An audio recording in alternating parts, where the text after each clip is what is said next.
As you can see, we are rising through the vines. It's absolutely amazing. The smell is, absolutely delicious. It's making me hungry. And look how high we are going. These vines are so tall.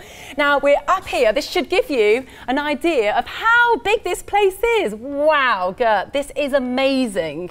It stretches as far as the eye can see. Either way.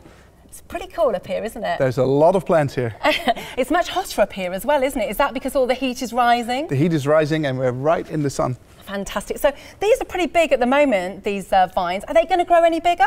Every week they grow about a foot and then we drop them a foot. Oh, and then so you cut them, do you? They're just going to grow, keep growing up, and we keep winding the string around the plant to keep them upright.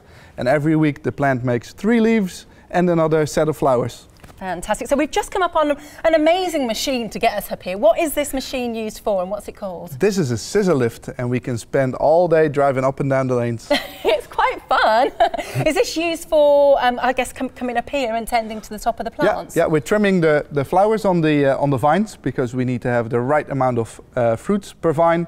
And like I said, we trim the string around the plant to keep it upright. Lovely. So each of these little flowers, are they going to be a tomato at the end? Only when a bumblebee pollinates a flower, which we call foraging.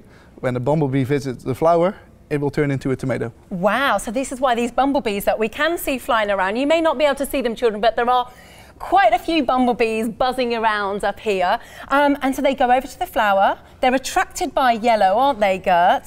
So they sit on the flower, pollinate them, and then this will be a tomato. Absolutely, yeah. They actually leave a brown mark on the flower, and then we can tell that the actual flower is pollinated. So if a bumblebee doesn't go over to a flower, what happens? Then the flower just closes, and it doesn't turn into a tomato. Wow, so bumblebees are very, very important, aren't they? They're so important. We're going to find out more about bumblebees later on in the lesson, children. But once this has turned into a flower, how long does that take until it is an actual tomato ready to be picked, Gert? In the midst of summer, it takes 6 weeks from a flower to a fully ripe fruit.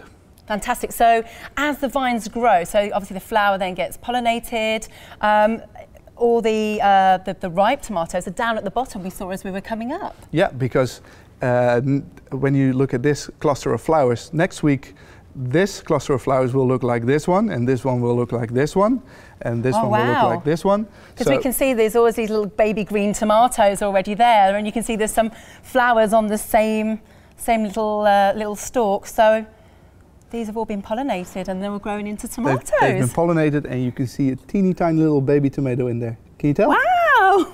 Cute, eh? That's amazing. So like a tiny little green bead that's inside this little green section there.